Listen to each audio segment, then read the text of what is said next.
It is such a privilege to bring back my good friend Craig Carton to the White Collar Advice channel. Craig, let's just jump in before we talk about the success you're having after prison. We did an interview before you surrendered to Lewisburg. Can you just talk about your prison experience? It sucked. Yeah, I remember it's funny, although we've spoken offline, many times since then, doing this now brings back the memory of sitting in my kitchen with you prior to going away and having all those kind of unknowns and fears and worries about what my personal prison experience was going to be like. And with all your great advice, there's still that you don't know until you know, right? You don't know until you get there. And while I was blessed that I wasn't in a medium, I wasn't in a low, I was at a prison camp, which I'm sure is a much different experience from any of those other levels of incarceration. There's nothing good about it. And I think there's a misnomer out there that even though we're not surrounded by barbed wire, there isn't a prison door that closes at X time and I'm locked in a small, cell in that manner. I would never glorify the experience. And I know the experience I had is not like, many people who've been incarcerated that you've helped or that people that watch your channel. So it was scary. It was nerve wracking. It was life changing. And I had to make an ultimate decision the day I walked in, kind of multiple decisions. Number one, who am I, right? At my core, what do I want the prison experience to be like if I can control it? And I didn't know if I could or not. And then ultimately, am I going to use it to better myself? And I chose that, path where I can't get out of prison. I've been sentenced 3.5 years. I know there's ways to shorten my stay in prison, but while I'm here, what am I going to do with my time?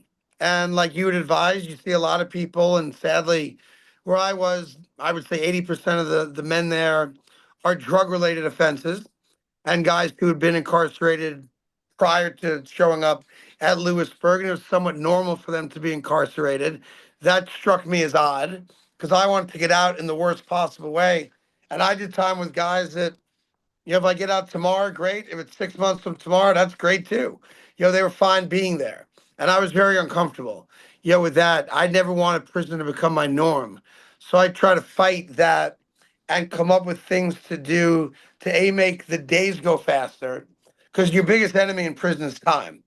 It's not the other prisoners, it's not the guards, it's not the warden. And while they each present their own obstacles at times, my biggest obstacle is time. Getting through a day, getting through a week, getting through a month, and figuring out how to do that without it feeling like forever. Prior to your surrender, we talked about a little bit about perspective. And I said, once you get there, you may see men who've been in and out of the system their entire life, might not have had some of the blessings and opportunities that you had. And I did your talk show in New York recently, and you talked a little bit about that perspective. I don't sense that Yeah. you complained. You recognize like, hey, I'm not happy to be here. I don't love it, but I'm going to make the most of it because a lot of men don't have the opportunities that I've had. Talk about some of that perspective you found on the inside. Yeah. So I found, look, I was in the minority as a white collar, quote unquote, criminal, right? And you are immediately looked at with disdain, not from the other prisoners right away, from the guards. You made more money than the guards will ever make in their lives. You had a certain level, I did at least, of celebrity status, which in theory could bother them. And what I experienced was that the other white collar guys that I did time with, not all of them, but many of them, had this attitude where their poop didn't stink, and that's tangible. You can feel that. You can see it. I'm better than you. I'm educated. You're not. I made more money. Those types of things. And I was very clear the day I got there that I was contrite. I was humble. I was no better than anybody I shared a cell with. No better than any of the guards that were working there. And I even had a moment in in the second unit I was in when I was there where one of the COs who became a therapist in the RDAP program. He took a few hour class or course. The guards can make more money if they become therapists at Lewisburg. One of the guys came in and brought me in for my weekly or monthly, kind of where you're at meeting, and he said, "I don't get it." And I said, "What don't you get?" He goes, "You've done everything right since you've been here. You're contrite. You don't act like you're better than anybody. We ask you to do something, you do it without wavering, without hesitation, without complaining.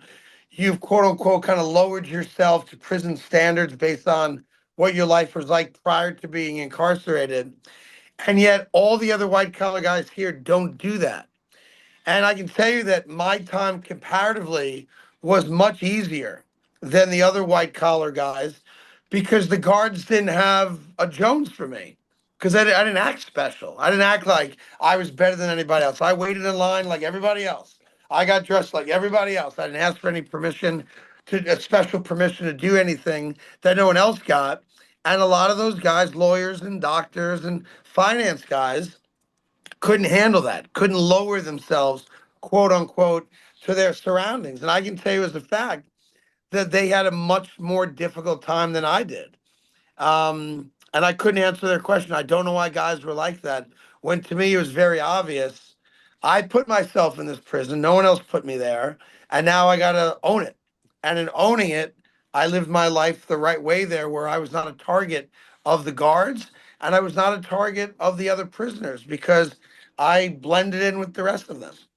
I filmed a YouTube short a couple of days ago called "If You Want to Be an Arrogant Fool in Federal Prison Camp, You Can, Just Understand the Consequences." And I shared the Yeah. story actually of someone from Lewisburg who was mocking and making fun of other prisoners, making fun of the guy that's trying to build a new business or reconnect with his family while he sits on the sidelines. Easy to criticize from the sidelines.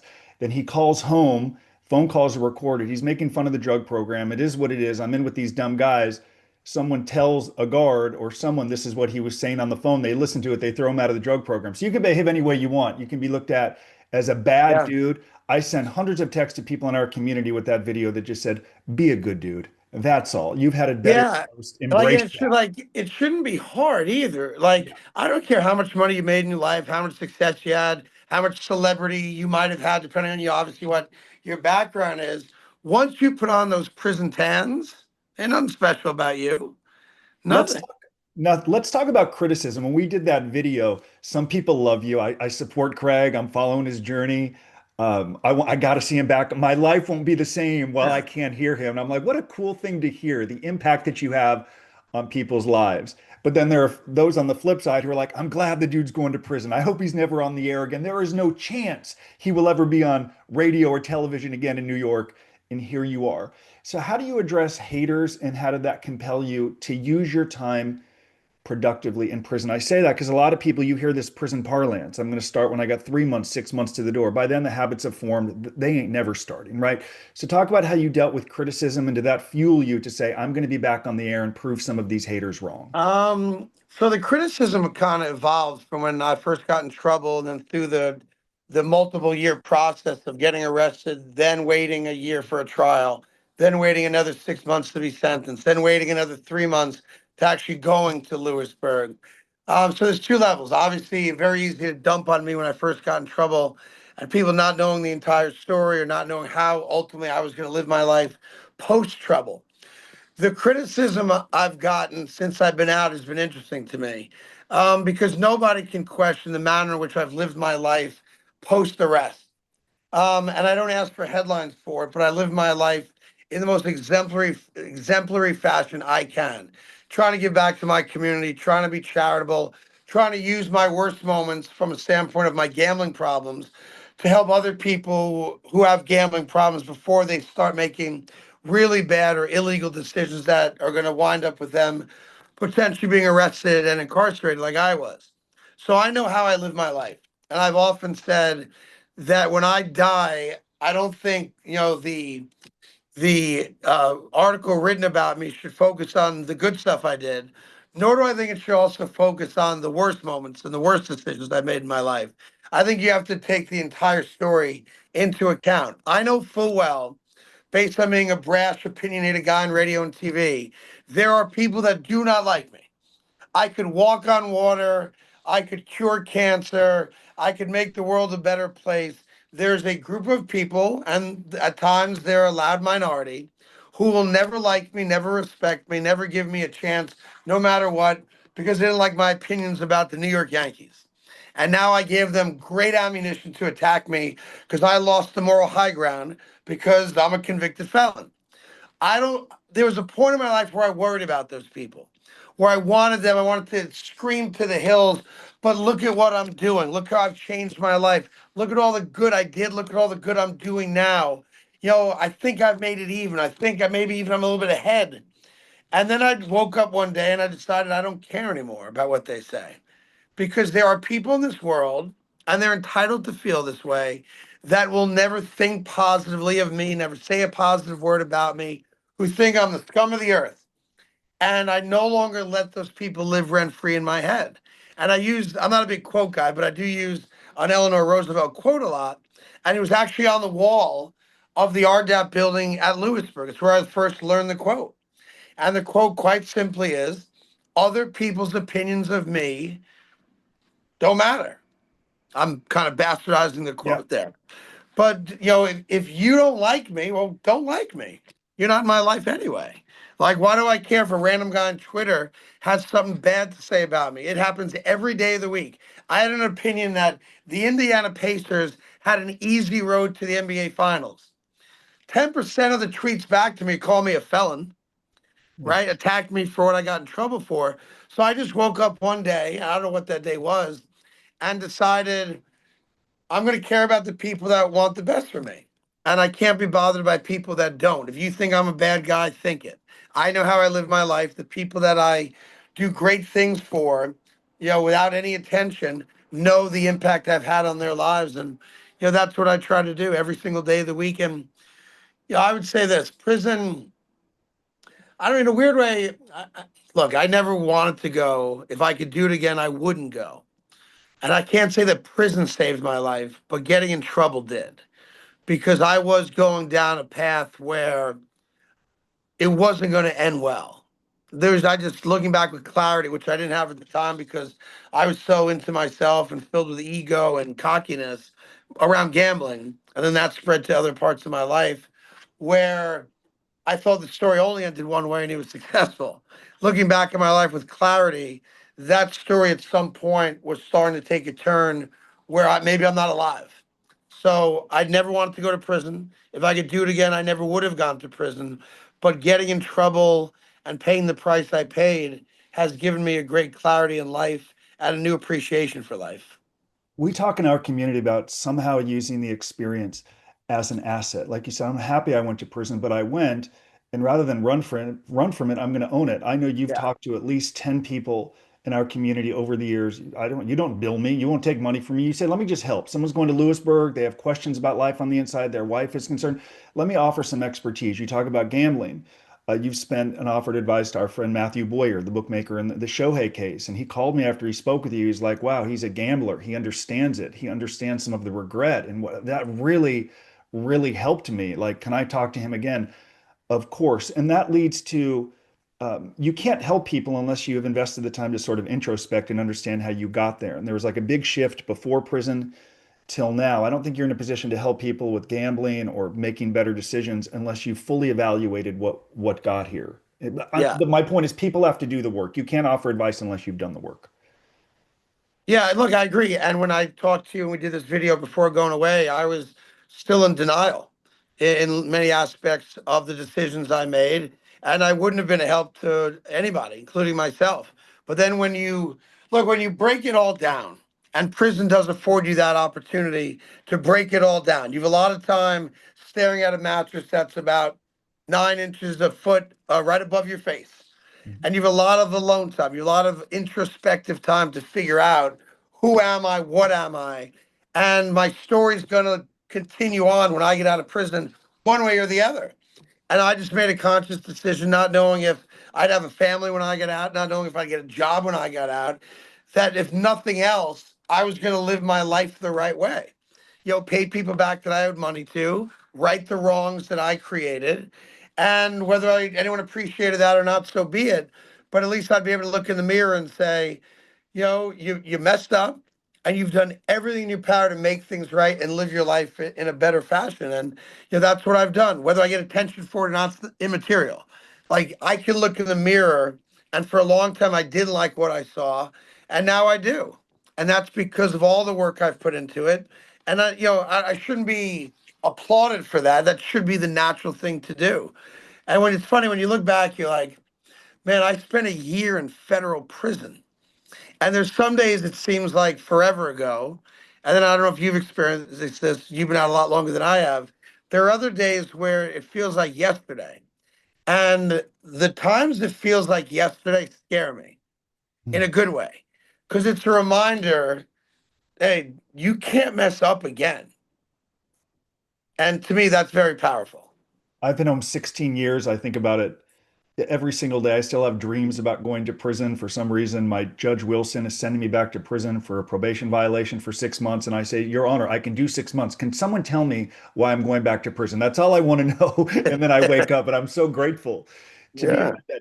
I want to ask more questions about prison because, Yeah. as you know, my partner Michael served 26 years in prison. And a lot of the success he's had post prison is what he did while he was in prison. Some dudes, good guys, will serve time and say, I kind of want to shut out the outside world. It's easier to serve time. I just don't want to think about it. I don't want to visit.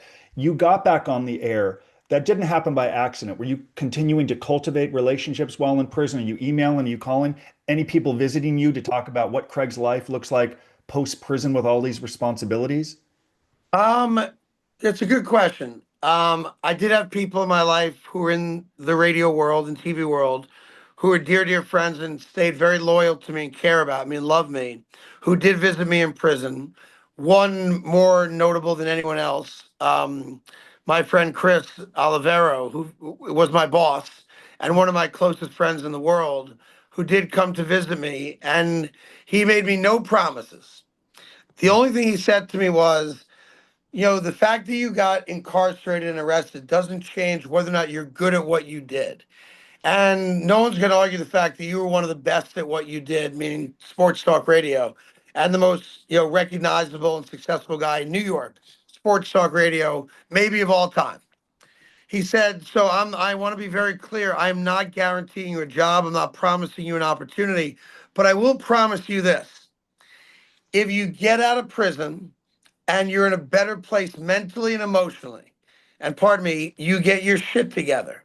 Mhm. If you come to me at some point post release and you've got your life back in order, I will then engage you in a conversation about the potential of resuming your career. But I will not do that if your life's not in order. And what he meant by that was, I'm not gambling anymore. I've taken ownership of my mistakes. I've started to repair relationships, not just family relationships, but friendship relationships. And I'm committed to staying healthy emotionally and mentally, meaning therapy, meaning, going to rehab, going to GA. And he said there will come a day if you're living your life the right way where you have my word, we'll have that conversation. So I got released in June. July, August, September, October, 4 months later, he and I had been in constant communication, of course. But 4 months later, I went to him and I said, I think I'm in a good place now. And we walked through it. We had a very emotional conversation about what that meant and what I was doing every day to make life better for the people I'd hurt. And we got to a place a few weeks after that where he bought it and said, I think you're telling me the truth. And because you're telling me the truth and you seem committed to this new way of living, now we can talk about you resuming your career. And without that friendship, without him visiting me in prison, without us emailing each other throughout my stay there and staying in contact with him and then doing all the work, like, you got to do the work. I don't care what your job is. Like, you don't just go to prison, sleep for a year, come out of prison, expect the world to be handed to you. You got to do the work. I didn't know what the work was when I went in. I figured it out over time with the help of other people. And when I got out, I was committed to quote unquote doing the work. And, look, celebrity in a lot of ways has been really good to me, right? But when you get arrested, celebrity, in my experience, is the worst thing. Because in my experience, it was, we need to make an example of him because he's well known. Because if we take it easy on him, and I think this is bullshit, other people are going to think they can do what he did and get away with it. Now, I never processed that where someone's sitting there going, oh, Craig Carton did A, B, and C, and got a slap on the wrist so I can. So my experience from arrest to sentencing was unique, I think. When the judge starts off my sentencing by using a very familiar talk radio line, which is first time, long time, and tells me that she is a long time listener of mine, that's not normal, Yeah. right? And then when I got out, I wasn't treated the same as most people that get out. To this day, I've got certain parts of the government that are on my ass in a manner they don't treat anybody else like. When I got out, so I had a home in New Jersey. I Mhm. got out, they sent me to a Brooklyn, New York halfway house. So I don't have a home in New York, so New York listed me as homeless, meaning I have to stay in the halfway house. A lot of people are allowed to very quickly transition to house arrest, right? So I have a job. I got a job. A friend of mine hired me for 30 grand a year to have a place to go and to work on documentaries. All right. About a week later, I got transferred to the Newark, New Jersey halfway house because my home was in New Jersey. But the judge in the Southern District wanted to stay on top of my case and didn't want me transferred to New Jersey because if I go to New Jersey, she loses control of my case. They worked out a deal where she maintained control and oversight of my probation, even though I'm now in New Jersey. So I go to New Jersey in Newark and I go to the gal who ran the place and I said, I have to go to work tomorrow. The BOP had already approved it because I was doing that when I was in Brooklyn. And the gal running the Newark house said, we didn't approve it. You're not leaving. And I said, don't you guys all answer to the BOP? It's the same BOP. She said, yeah, but no. And I go, well, I've had a job for the last whatever weeks it was since I got out of prison. How do I explain to them that I'm not coming in tomorrow? Not her problem. Mhm. So they wouldn't approve the job that they had already approved for the Brooklyn halfway house.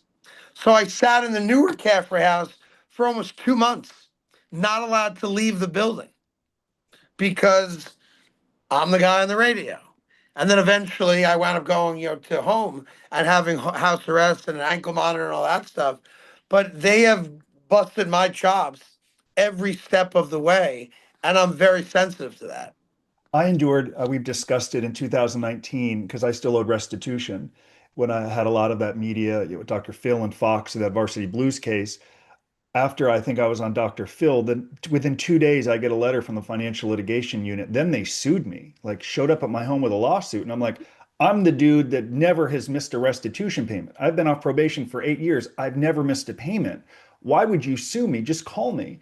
And similar high profile, we saw you on TV. He exactly said, we think you're making big money like Jordan Belfort. One, I'm not making money like Jordan Belfort. And two, he doesn't pay any of the money back. I'm a Right. schmuck that has never missed a payment. Don't compare me to him.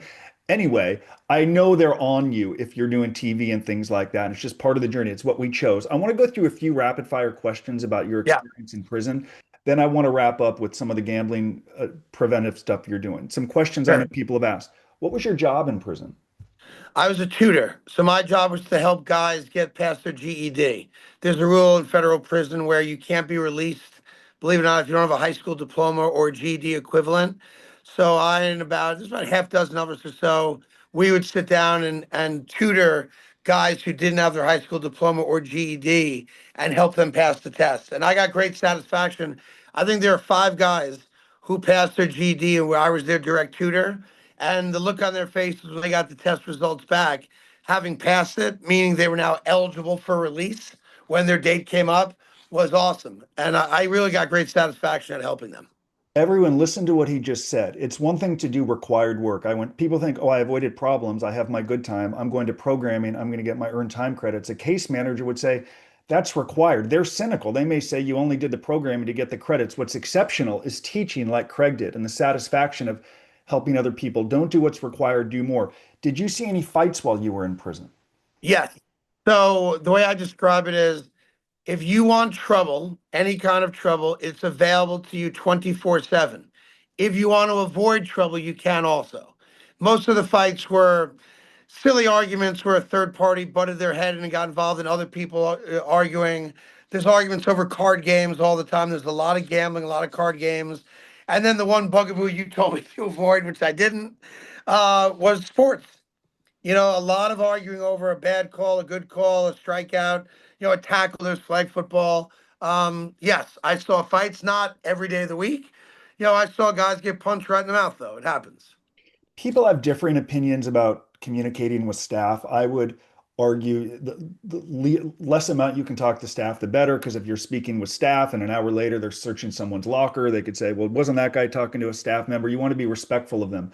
What was your policy on communicating with staff? And I do want you to talk a little bit more about gambling Yeah. prison because I get those calls like, "Hey, my husband's asked me to Venmo $500 to seven dudes." That means he's losing money and they're a problem. So talk about staff in the gambling in prison to fill the time. Yeah, so based on your advice, and I think it was probably the best advice you gave.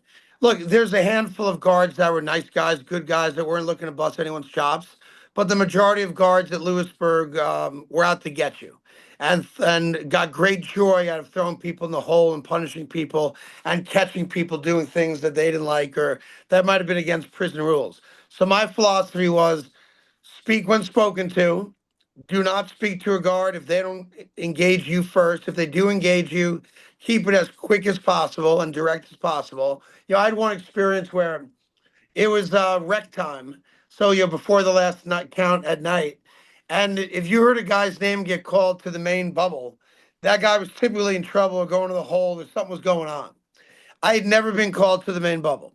I'm there maybe 8 or 9 months. And all of a sudden I get called to the main bubble.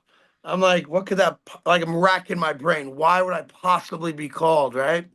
So I get called in. There's 3 or 4 guards sitting in the main, bubble area.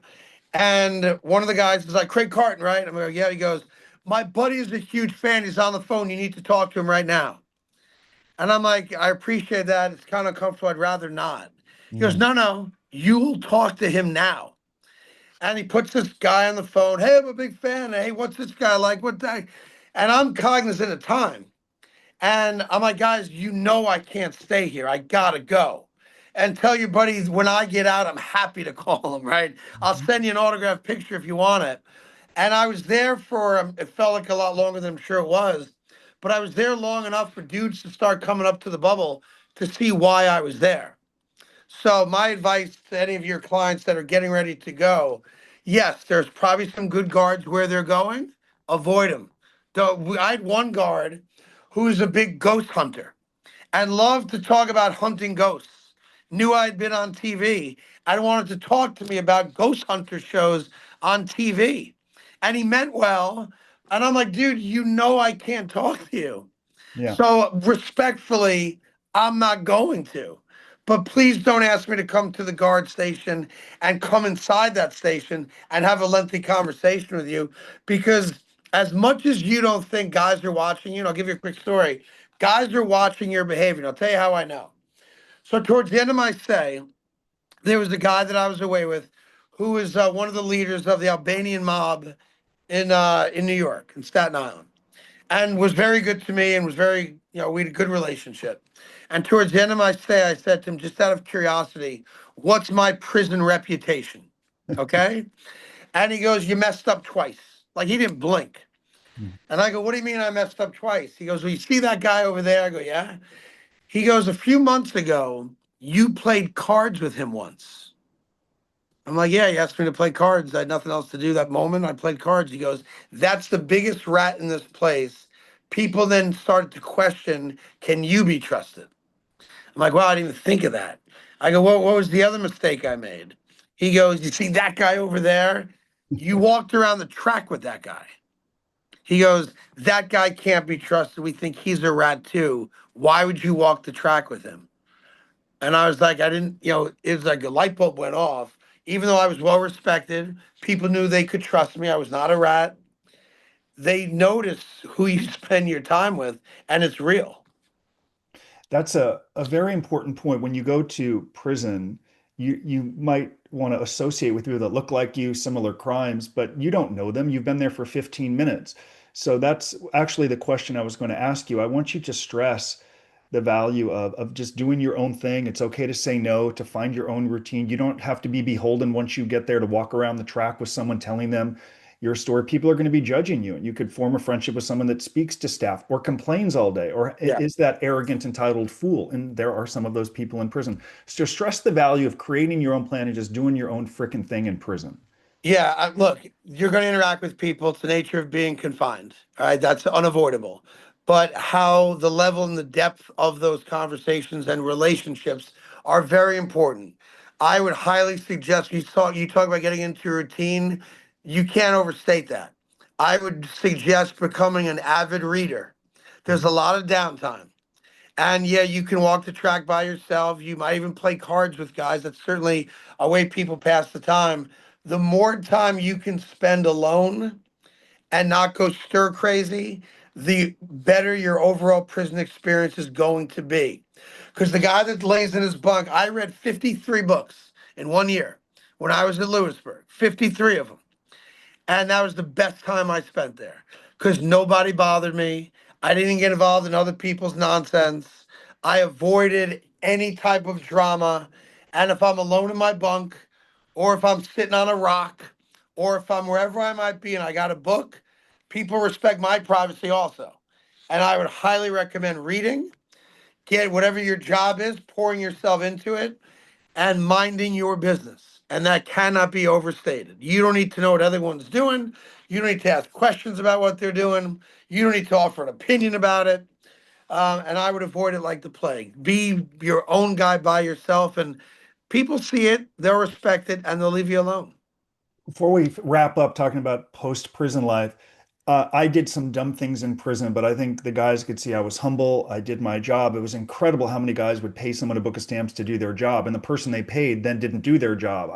I did my job. I was humble. To your point, I shouldn't be rewarded for doing that. But I did teach a class as you did. Michael suggested I did. And by trying to contribute, when I would do something dumb, like talk too loudly on the phone, one time trying to get back to count, I took a leak and I didn't wash my hands, and some dude saw me and he's like, dude, you touched the handle of the phone. I'm like, my bad, I made a mistake. But they could see that I was trying. If I Yeah. was a bad dude and I did those things, that's where you get embarrassed and checked. And I changed the channel one time. It was Masters Sunday. I changed it from, I think, college basketball to the Masters. Was not a good decision. It wasn't. I'm like, you don't want to watch. It didn't go well, but they didn't give me a hard time because they could see that I was trying. Let's Yeah. talk about, we talked about gambling, life after prison. Recently, I was playing golf in Los Angeles and I heard someone, a chairman of a company, like going on and on about you and the value you provide and helping people understand the consequences of gambling. You're not running from it, how it can destroy life. Can you talk about the advocacy work you're doing, helping Yeah. people understand the consequences of gambling? I loved hearing your talk about you. Then I shook her hand and said, I'm friends with you. Yeah, all good, all good. She's an awesome woman as well. So, once I got back on radio and TV, I had this great platform to help other people. And I made this decision when I was away that I was going to do that.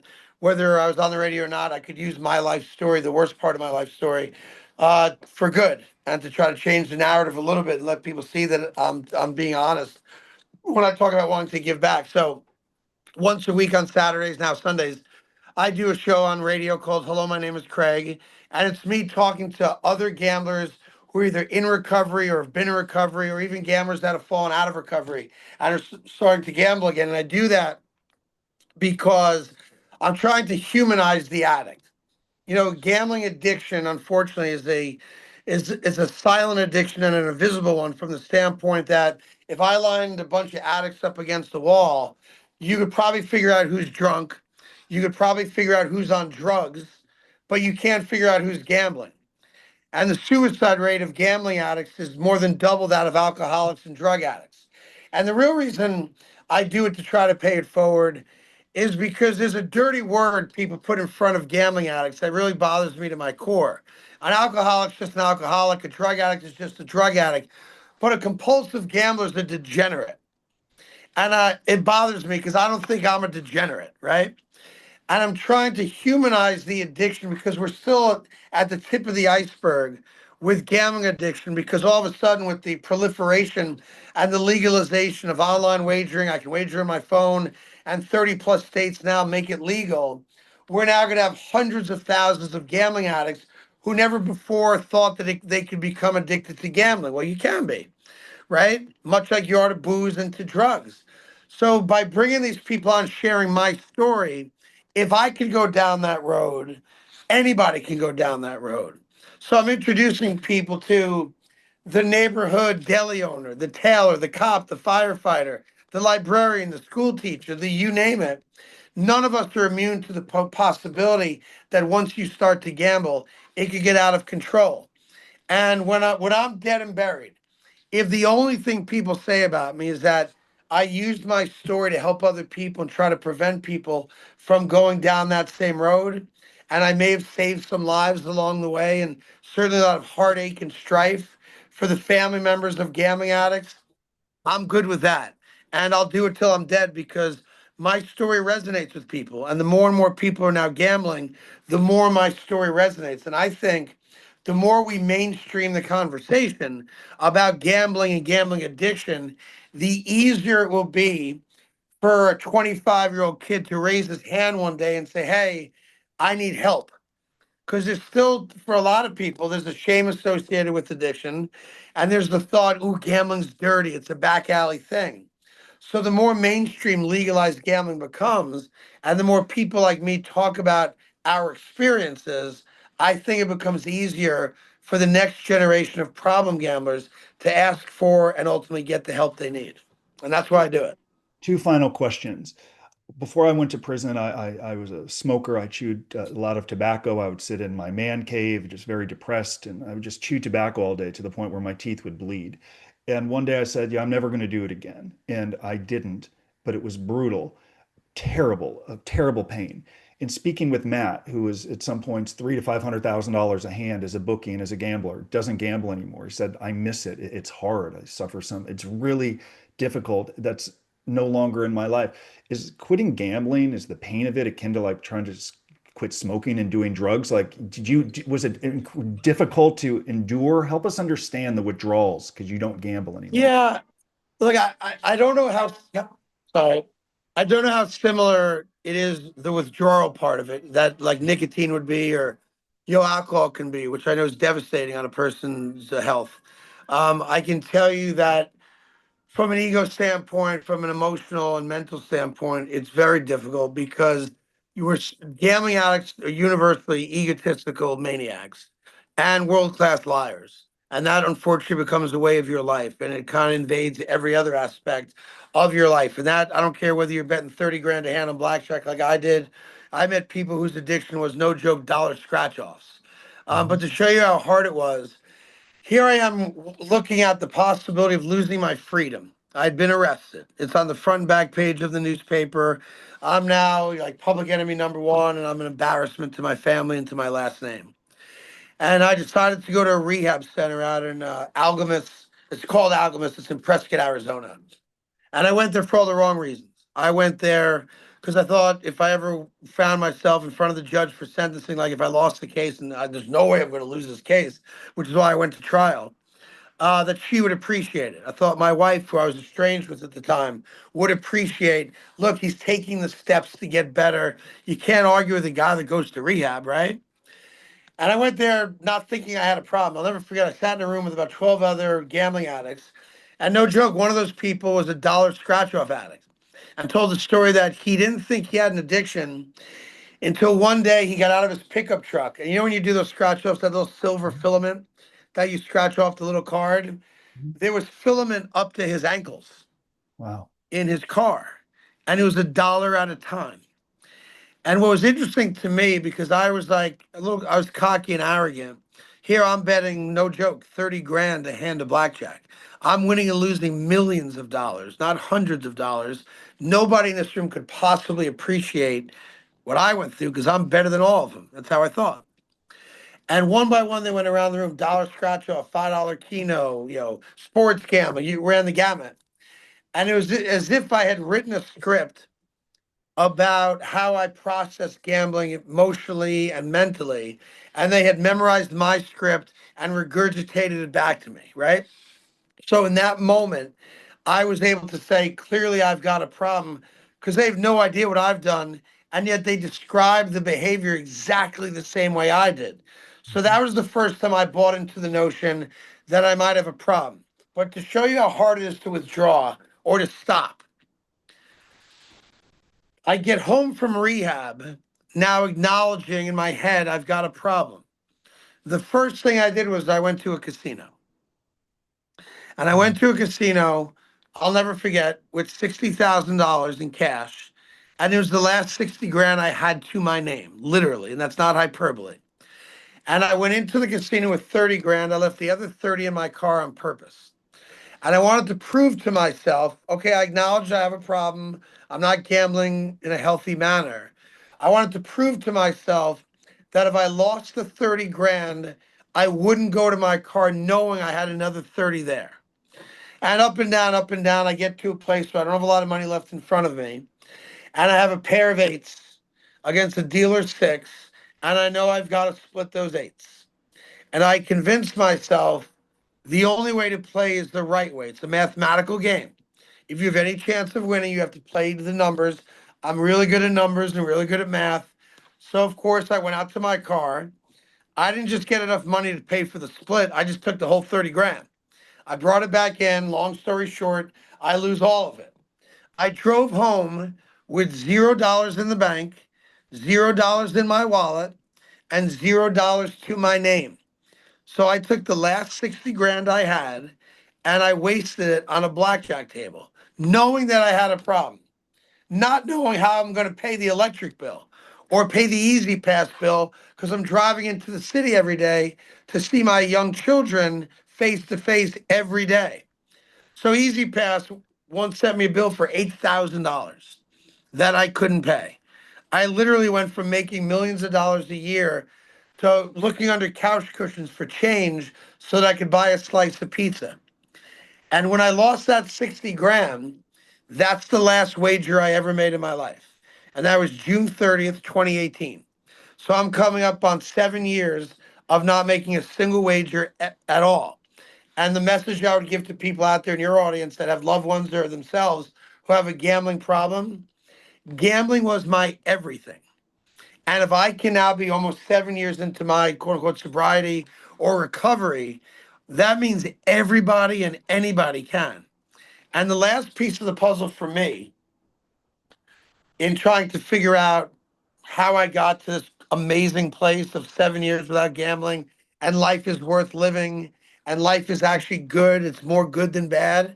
And while there's still bad, it's a lot more good than bad. And I don't know if you have experts who've ever answered this question.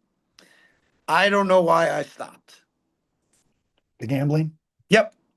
And it's for me, it's the last piece of my puzzle because I'm glad I stopped. Stopping has changed my life for the better. That's not up for debate. Mhm. Stopping has allowed me to renew this great life that I had and be successful and all the things that come with it. But, my family was always more important than anything to me, my kids, my wife, my job, all that stuff. And yet I gambled anyway. And then this one day, I went in and lost all the money I had left to my name. And that was the last time I gambled.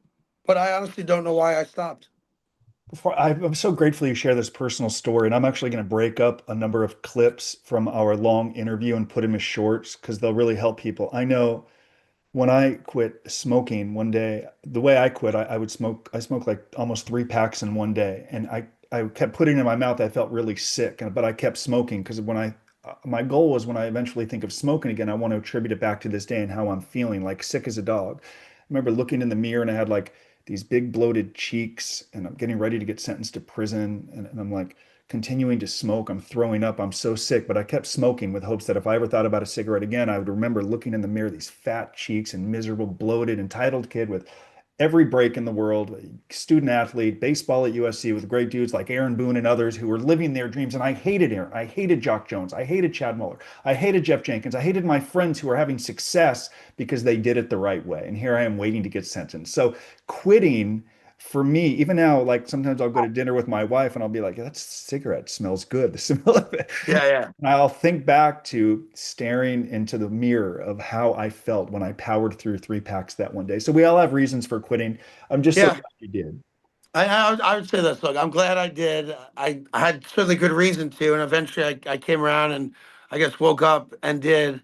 And I don't miss gambling. And it's funny because somebody asked me, do you only view gambling negatively? And I don't, that because that wouldn't be truth paid to my experience gambling. There were some great days I had gambling. Obviously, some terrible days I had gambling. It was me allowing gambling to become so important in my life. That was my problem. But I got one great piece of advice I'll share with you, and feel free to share it with others, which I think was apropos of when you start comparing your experience to other people. And I thought about it, and I didn't realize that the Chrisleys were clients of yours. Who just got, Yes. pardoned, which great for them. That's awesome that they get to now restart their lives with their families, Mhm. and hopefully you'll pay it forward as well and do good in the community, which I hope, knock on wood, they will. My gut is they seem like they want to, which is awesome. And it's funny, someone said to me, and it's so true, and you don't think of it in the moment when you're going through hard times. And obviously every client you have by default is going through a hard time. And their families are going through hard times. And the advice I got was never trade your problems for anybody else's. Mhm. Don't Yeah. compare yourself to anybody else. And Yeah. I think it's such great advice because, yeah, I've seen people, oh, I wouldn't mind being in their spot. Yeah. You may have no idea what's really going on behind closed doors with other people. Own your stuff, fix your stuff, and don't worry about what anybody else is doing. Well, that's a great point because it's easy. When I was in prison for just one measly year, people would sort of discount it was 1 year. I'm using this as a country club or fat farm, and your experience is so much easier. You don't have a wife and children. I'm not diminishing all of that, but you need to focus on yourself, not me. Before last question to the Chrisleys, yes, it's a testament to advocacy as well. If you look at how Savannah, she's responsible for that pardon, the continuous advocacy, the fighting day by day by day, never giving up, exposing injustices in this system using her platform. It's impressive. And I'm happy that the family is home. I give Savannah and Yeah. Todd and them full And you credit. made a good point. I saw one of your videos, and I agree with you. Look, there's got to be a punishment when you do wrong. No one's suggesting there shouldn't be. But if the goal is to make quote unquote victims whole, you can't do that from prison. It's Yep. impossible.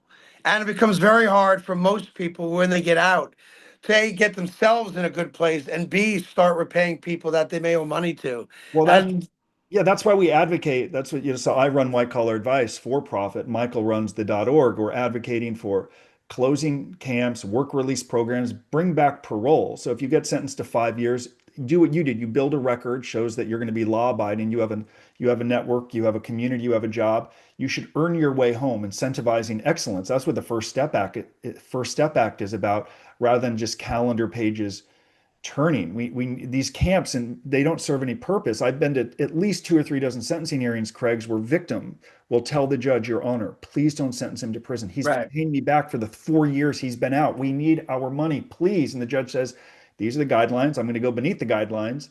But if you rob a bank and pay the money back, you've still robbed a bank. And they sit in a minimum security camp for 3 years. And the person that suffers the most is the victim, especially when some of the victims Right. find out what life in a minimum security camp can be like: pickleball, track, softball, tennis, movie night. They are furious. Last question. Someone's going through the system, they're watching this video.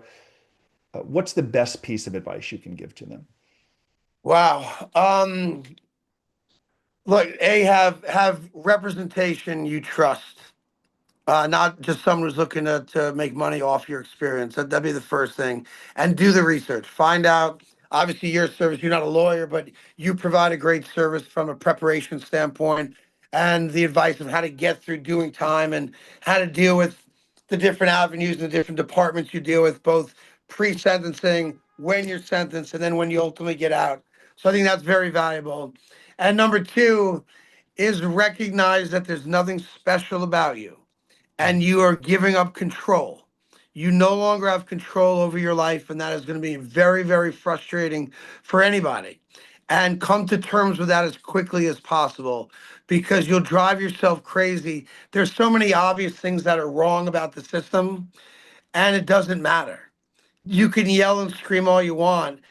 For a lot of places, the more you yell and scream, the worse it is for you. So kind of give yourself into the place you're going to be, the situation you're in, and have great advocates and have great people in your life that can fight the fight for you. Because what I've learned is once you're in the system, they don't want you to get out. It's not there. There's very little interest in repairing people. There's very little interest in making people better. There's a lot of interest in keeping you down. And I don't care what your background is. it's very frustrating, can be very disheartening not knowing that going into it. So keep your eyes wide open. That's great advice. You have to understand someone who chooses to work as a case manager or guard, it's a different life. Some staff members will say, you get to leave. I have another 20 years here. Put yourself in their shoes when you create a plan. Don't go and beg for more halfway house time. I've never had a speeding ticket. I didn't mean to be here. They expect you to say that. They're going to say, if you were so concerned about your family, you wouldn't have broken the law. You've got to create a different message. And you said earlier, they're watching, even if you don't know they're watching. It's great advice. Some people in our community know that I'm interviewing you. Many live in New York. I know you're going to cover it on your show. Last non-prison related question. Someone wanted to Yeah. know, can you tell our community exclusively your thoughts on the Knicks head coach? I'm not happy. Not happy with the firing. But I say this, like, people got mad at me when I said this. Like, I'm a long-suffering Knicks fan. Like, the New York Knicks brought me to an Eastern Conference final for the first time in 25 years. I enjoyed that run. Yeah, I'm upset we didn't advance, but I'm not mad at the run. I had a good time. Enjoyed it. that's great. Well, I'm really grateful that we're friends. You give Yes, so much of your likewise. time to people in our community. Just you don't want credit for, you don't want money for it. You're like, if I can talk to Nope. someone and help them, I will. And you've done that. So I'm excited to post this video and share these clips and certainly stay in touch. And I'm just really grateful that we're Yeah, and I would say this, anyone in your community that you meet that does come from the gambling world and has issues with gambling, 24/7, it's what I do. Outside of being on TV and radio, I spend every day counseling people who are going down that road or have a gambling problem and trying to help them out. So extend, my number, my email to your community if I can help in any manner. It costs $0. It's a phone call or an email. And I would just encourage them to know help is there. Help is there, and you can get through it. You just got to want to. really grateful for your time. Thank you again. Always.